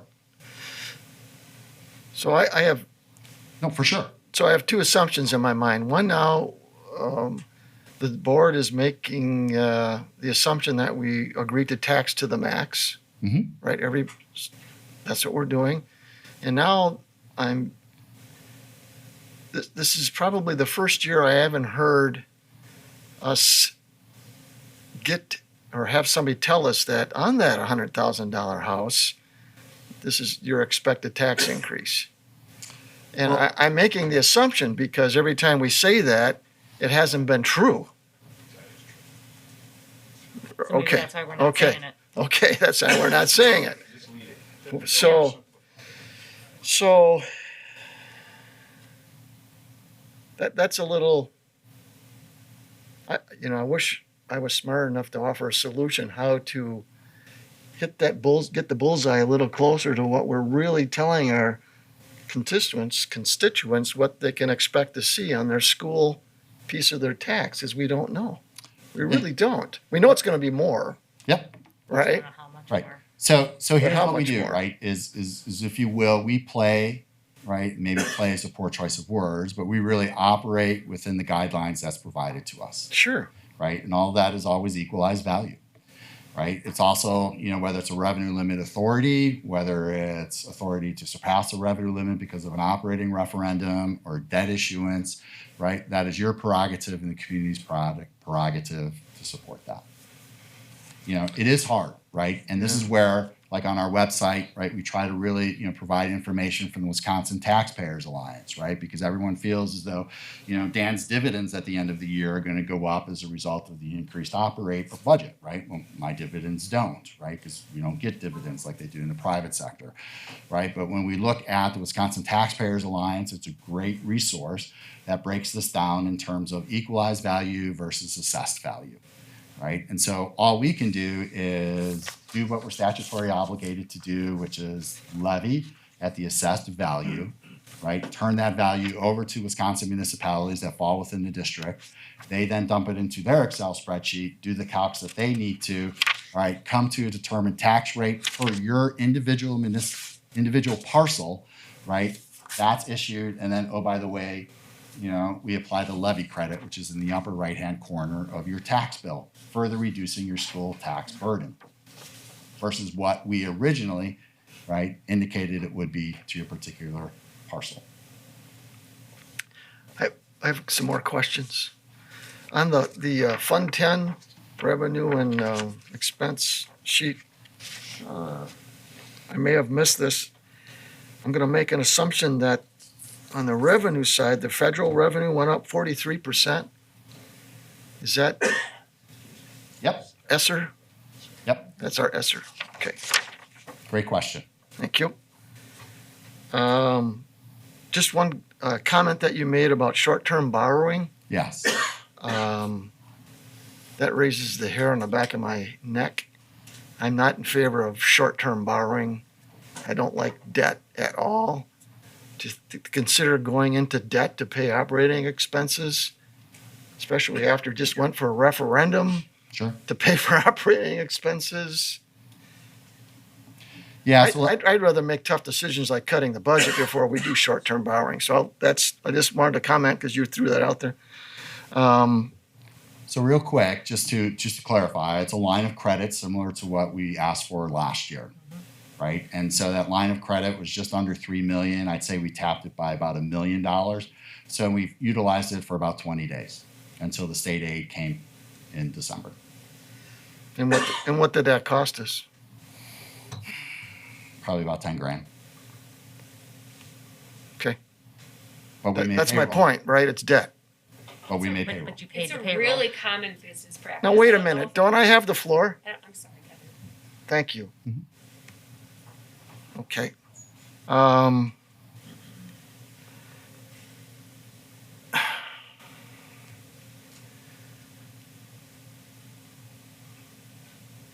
I'd also, we talk about these Esser funds, so we're in Esser 2, $7.5 million. Mm-hmm. And in my opinion, there's not enough detail on where we're spending that money. Sure. I guess that's really all I have to say. That's a lot of hand wipes and face masks and Staffing. drinking fountains, Mhm. So I'm looking forward to really, I was going to wait and talk to Greg, but Sure. hey, we're talking budget stuff now. Also, the comment about, dropping a 600-page budget document, if we want to see data. I understand that, but what I would like to see in at least a summary page of what's changed. Sure. Is there something new in the budget that the board should see? Is there something that's been eliminated that we need to know about? Right. I don't right. know. Those kinds of things. So, that was all that's on my mind. Thanks. Yep, no problem. Any other questions? Okay, go ahead, Commissioner Herda. Mine is just a comment. You had mentioned on this nice 11 by 17. I would just like to comment and thank Matt Absolutely. For the detail in the blue. I really do appreciate that. I've looked at a lot of budgets over my time, and sometimes when you look at a line item, you say to yourself, what all is involved in that? Sure. So that little brief summary under each one, I just wanted to say thank you for adding that, because that provides a little bit more clarification. So if that was you, Greg, that asked for that, I do appreciate that. So it was just a comment to thank him. Thank you. Any other questions for Mr. McCray? Okay. So I guess we'll need a motion to adopt the 2021, 2022 school district budget. Second. Okay, been motion made by Commissioner Hannawell, seconded by Commissioner Herda. No more discussion. All in favor, say aye. Aye. Opposed? Thank you. Next, we have the discussion and consider approval of the tax levy, which Dan kind of really rolled into his explanation there too. So you have a separate memo on that? Yes. So keep that in mind.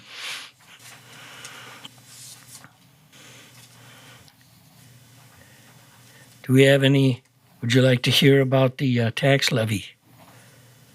Greg? I think we heard about it, but one of the things that I do want to say is the amount of effort that really try to go through and finances, break everything down. And this is year number 13 or some too long number of me participating in this. And try to get a little easier every year because I know the questions to Kevin, and I've had many of the same. But it's, and I guess I would say as much as anybody has questions throughout the year, then send them so then we can make sure before we get to this point that we're already going through. So a lot of what we went through in committee was addressing a lot of the questions that, well, I had and trying to make it as clear, not transparent, because transparency doesn't provide answers unless you know it. But clear with understanding is really what we've tried to do with my questions and the committee's questions to make it as straightforward as easy. So what we walked through in the long ledger with the blue is really, this is what was published in the paper. So, now hopefully, and I don't know if next year we can have the blue printed also, but I really wanted to walk through that as a taxpayer. What does this really mean? Where are these funds coming from? Because it could be state taxes, federal taxes, other stuff. And looking at the number, where the title doesn't tell the story, but yet the identification tells more of the story. So I know this isn't particularly on the levy topic, but I wanted to state this before we got off of this, just to, really the appreciation that I have for the effort and the patience that Dan and group have had as we exhaustively go through the budget as a whole. Any other questions on the tax levy? Okay, Is there a formal Kevin? motion? Is this the memo of the motion? That's the line item on the agenda. Right? You have to certify the levy. I make a motion to approve the levy. Okay, motion by Commissioner Herda, seconded by Commissioner Hannawell. All in, Greg? I just want to make sure that we are actually understanding that, and I don't know if the motion actually has to have the certified tax levy of $46,994,704. Whatever you said. Because I know typically we've had to have that specific number, and then that's what gets approved. So if the motion is understanding that, then.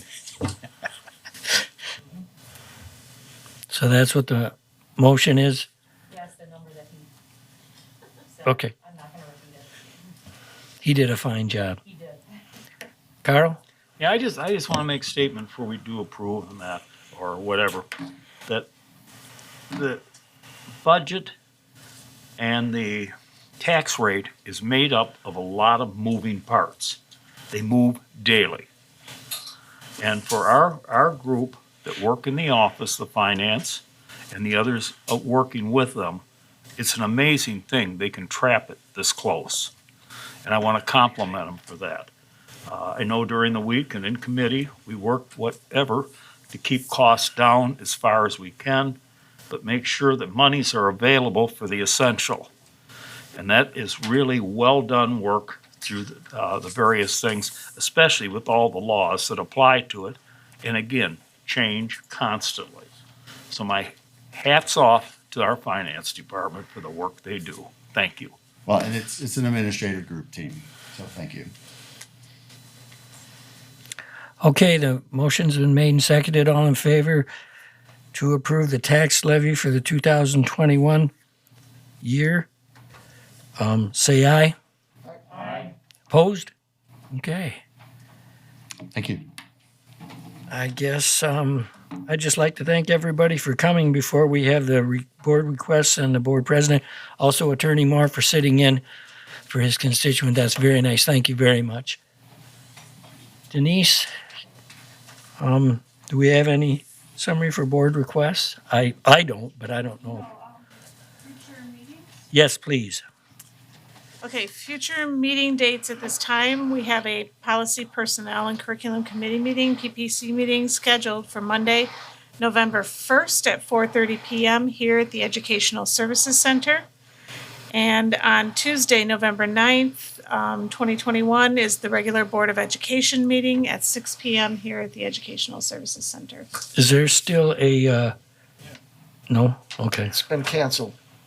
Okay, that was my question. Okay. I guess seeing nothing else, we are adjourned.